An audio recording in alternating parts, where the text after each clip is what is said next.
Now we show you guys a lot of really cool stuff on this channel. Stay tuned, because our LGA 2011 overclocking guide is coming soon. And we make a lot of really funny jokes on this channel, but rarely do we create the perfect blend of cool stuff and humor the way that I'm about to right now. Okay, get this. What's the only thing that's better than that gigantic curved 3440 by 1440 IPS Thunderbolt monitor from LG that I reviewed a little while back? 3 gigantic curved 3440 by 1440 IPS Thunderbolt monitors from LG. Yeah, that's what I'm talking about. Welcome to part 1 of our epic surround setup series, also known as S.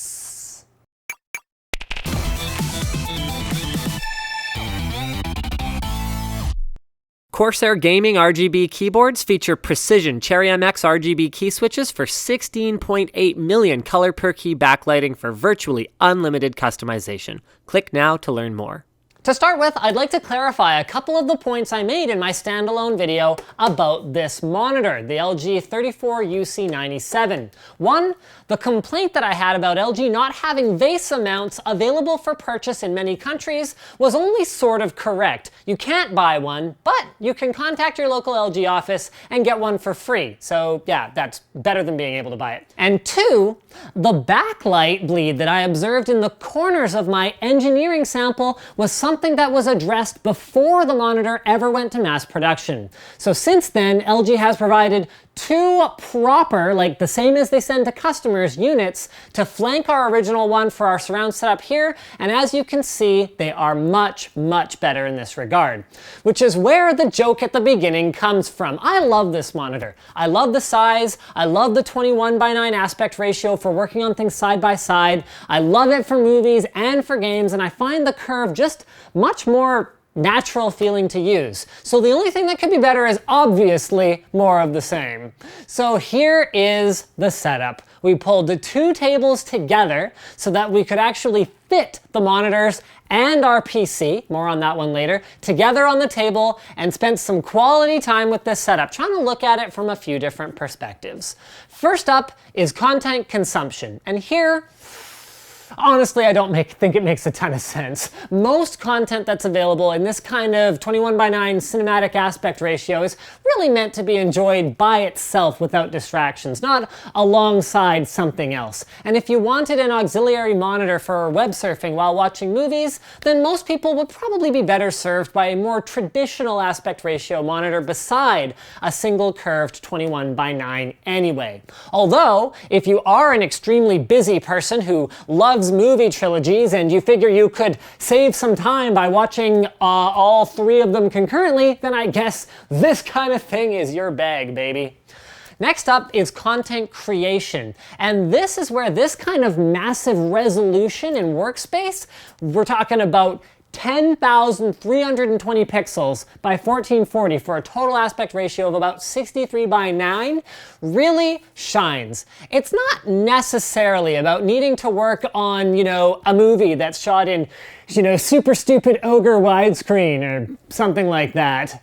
It's more about being able to spread out what you're doing, especially if you're using a machine that has the RAM and CPU horses to keep up, like our editor Edsel's editing rig with its 12-core workstation CPU and 64 gigs of RAM. So I asked him to show me what he would put where if given the opportunity to work on something like this. So as you can see, there's tons of room to spread out, footage over here for a Premiere project, have a nice large preview window and multiple tracks for, a massive video editing project. And then there's even room to have, multiple creation software applications open at a time. Like for example, over here, he could have After Effects if he needed another workspace that with, okay, well, that's not After Effects, that's a Twitch stream, Reddit, and some other stuff. So maybe it's not getting an upgrade like this anytime soon, but if he did, something like this, maybe not all flat in front of you like this, but in the middle of like a command station type setup with, a chair that swivels in the middle and, actual purpose-built appliances or peripherals for, scrubbing through something over here and monitoring over here, something like that could be absolutely fantastic. Think of the productivity potential for this kind of resolution. I mean, it's unreal, the amount of space there is to spread out. And on the subject of Unreal, isn't that a game engine, Linus? Why, yes. Yes, it is. And I guess this is the time to introduce the gaming rig that will be powering the second and final part of our series on this setup. I call it the Autobahn Hammer, because it has no speed limits, and if you question its greatness, then you get immediately banhammered from life. It's got a Core i7-5930K at 4.75 gigahertz, 32 gigs of Corsair Dominator Platinum DDR4 RAM at 2666 megahertz, a Corsair AX 1500i 1500 watt 80 plus titanium power supply with an ASUS Rampage 5 Extreme motherboard for all the power and PCI Express slots that we could possibly need for our ultimate multi-way graphics card configuration, which leads us to the pièce de la résistance for this stunner of a rig. The up until now very difficult to find R9 290X VaporX 8 gig from Sapphire. We went with this card for one main reason, and it wasn't the display outputs.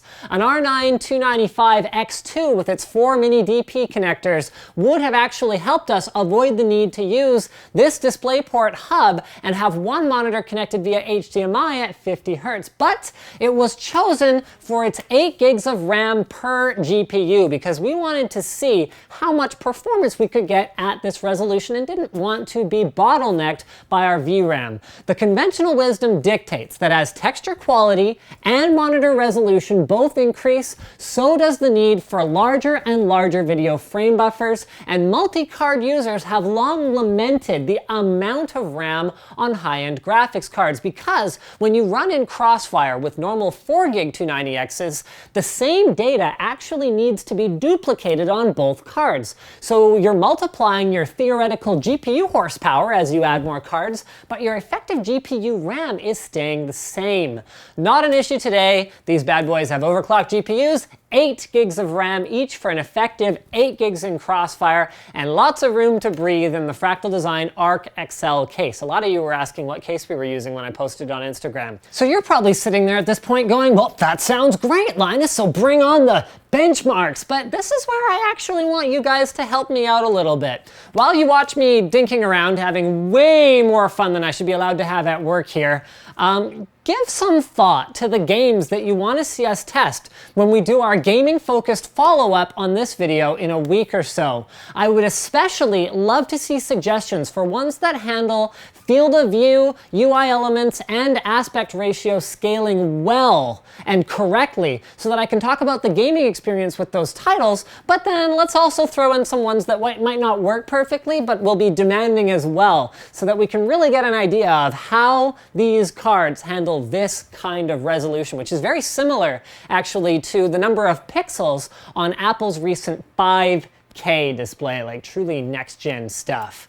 So look forward to that, guys, and we'll see you next time on our ultimate, truly one-of-a-kind monitor setup part 2, also known as Project S. Like this video if you liked it, dislike it if you disliked it, leave a comment if your feelings are more complicated than this. And as always, check out the link in the video description to buy a cool t-shirt like this one, give us a monthly contribution, or change your Amazon bookmark to one with our affiliate code. All that stuff helps us out a lot to bring you guys more crazy videos just like this one. Thanks again for watching, and as always, don't forget to subscribe.